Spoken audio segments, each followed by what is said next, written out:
കേരളത്തിലെ കോൺഗ്രസ് പ്രത്യേകിച്ച് ജോസ് കെ മാണിയുടെ നേതൃത്വത്തിലുള്ള കേരള കോൺഗ്രസ് ആകെയുണ്ടായിരുന്ന കോട്ടയം, ഇടുക്കി, പത്തനംതിട്ട എന്നീ 3 ജില്ലകളിലായിരുന്നു.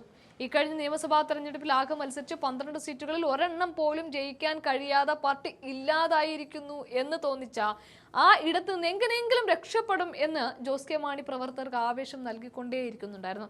എന്നാൽ ഇതാ പത്തനംതിട്ട ജില്ലയിൽ ആ പാർട്ടി പൂർണ്ണമായും ഇല്ലാതാകാൻ പോവുകയാണ്. ജില്ലയിലെ പ്രമുഖ ഭാരവാഹികളും സംസ്ഥാന കമ്മിറ്റി നേതാക്കളും അടക്കം 100ഓളം നേതാക്കളും പ്രവർത്തകരും രാജിവെച്ചിരിക്കുകയാണ്. അതിലേറ്റവും വലിയ പ്രത്യേകത എന്ന് പറഞ്ഞ് ഇനി അവർക്ക് കേരള കോൺഗ്രസ് വേണ്ട എന്നുള്ളതാണ്. രാജിവെച്ച കേരള കോൺഗ്രസ് എമ്മിലെ 100ഓളം നേതാക്കളും പ്രവർത്തകരും കോൺഗ്രസിലാണ് ചേർന്നിരിക്കുന്നത്. ജില്ലാ വൈസ് പ്രസിഡന്റ് പി.കെ. ജേക്കബ്, ജില്ലാ സെക്രട്ടറി സാം ജോയ്ക്കുട്ടി, സംസ്ഥാന കമ്മിറ്റി അംഗം സുനിൽ വലഞ്ചുഴി ഉൾപ്പെടെയുള്ള 100ലധികം കിടിലൻ നേതാക്കൾ പാർട്ടി വിട്ടതോടെ ഇനി പേരിന് 2 ജില്ലയിൽ മാത്രം ഒതുങ്ങേണ്ടി വരുന്നു മാണി ഗ്രൂപ്പിന്. അതും ഇടുക്കി ജില്ലയിൽ റോഷി അഗസ്റ്റിൻ എന്ന നേതാവിന്റെ കുറച്ച് ആളുകൾ ഒഴിഞ്ഞും തെളിഞ്ഞും കളിക്കുന്നതല്ലാതെ അവരും പ്രവർത്തനത്തിൽ സജീവമല്ല. മാണി ഗ്രൂപ്പ് എന്ന രാഷ്ട്രീയ പാർട്ടി അവസാനിക്കുന്നു എന്ന് പറയുന്നതിന്റെ കാരണം 99% പ്രവർത്തകരും നേതാക്കളും മുഴുവൻ ഉറപ്പിച്ചിരിക്കുന്നത് കേരള കോൺഗ്രസ് എമ്മിന്റെ പതനത്തിന് കാരണം ജോസ് കെ മാണിയും റോഷി അഗസ്റ്റിനുമാണ് എന്നുള്ളതാണ്. അവർ തന്നെയാണ് ഇപ്പോഴും ഈ പാർട്ടിയുടെ നേതാക്കൾ. അവർക്കും UDF പക്ഷത്തേക്ക് വരാൻ താല്പര്യമെങ്കിലും ഭരണം കയ്യിലുള്ളപ്പോൾ റോഷി അഗസ്റ്റിൻ മന്ത്രിയും പാർട്ടിയും നടത്തിയ ഒരു കരാറിലെ അഴിമതി CPM നേതാക്കൾക്ക് നന്നായി അറിയാവുന്നതാണ്. മറുകണ്ഠം ചാടിയാൽ CPM അതെല്ലാം വലിച്ചു പുറത്തിടും. അതോടെ ഈ 2 നേതാക്കൾ വഴിയാധാരമാവുകയും പ്രവർത്തകർ കോൺഗ്രസിലെത്തുകയും ചെയ്യും. അതിന്റെയൊക്കെ തുടക്കമാണ് ഈ സംഭവിച്ചത്. മുന്നണി മാറ്റം ഉചിതമായ സമയത്ത് തീരുമാനിക്കാത്തത് പാർട്ടിയെ തകർത്തെന്ന് ഇവർ രാജിവെച്ചവർ പറയുമ്പോൾ മുന്നണി മാറാൻ കഴിയാത്തതിന്റെ ധർമ്മസങ്കടം ആ നേതാക്കൾക്കുള്ളിൽ ഒതുക്കി സ്വയം തകർത്തടിയുന്നൊരു യാഥാർത്ഥ്യം കൂടി അവിടെയുണ്ട്. പത്തനംതിട്ട ജില്ലയിൽ നിന്നുള്ള അനേകം കേരള കോൺഗ്രസ് പ്രവർത്തകർ ഇനിയും കോൺഗ്രസിലേക്ക് വരാൻ വേണ്ടി കാത്തു നിൽക്കുകയാണ്.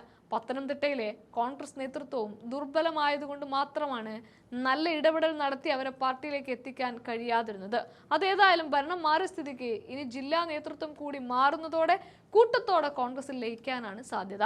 ഇവിടെ കാണേണ്ടുന്ന ഏറ്റവും പ്രധാനപ്പെട്ട ഒരു കാര്യം, താൻ എത്രത്തോളം പോകുന്ന നേതാവാണെന്ന് തിരിച്ചറിയാൻ കഴിയാത്ത ജോസ് കെ മാണിക്ക് രാഷ്ട്രീയം അറിയില്ല എന്നുള്ളതാണ്.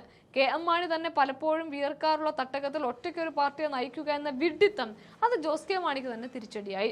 മാണി സാർ എന്ന KM മാണി ഒറ്റയ്ക്കൊരു പാർട്ടിയുടെ മേൽവിലാസത്തിൽ കേരളം നിറഞ്ഞു കളിച്ചത് അദ്ദേഹത്തിന് UDF എന്ന വലിയ സംഘടനയുടെയും ഉമ്മൻചാണ്ടി ഉൾപ്പെടെയുള്ള നേതാക്കളുടെയും പിൻബലമുണ്ടായിരുന്നു. കോട്ടയം പോലെയുള്ള ഒരു രാഷ്ട്രീയ പ്രബുദ്ധതയുടെ മണ്ണിൽ പിടിച്ചു നിൽക്കാൻ ജോസ് കെ മാണിക്ക് അത്ര എളുപ്പമല്ല. അതിനിടയിലാണ് സ്വന്തം പ്രവർത്തകർ പോലും ഏറെ വെറുക്കുന്ന CPM-മായി ചെങ്ങാത്തം കൂടിയത്.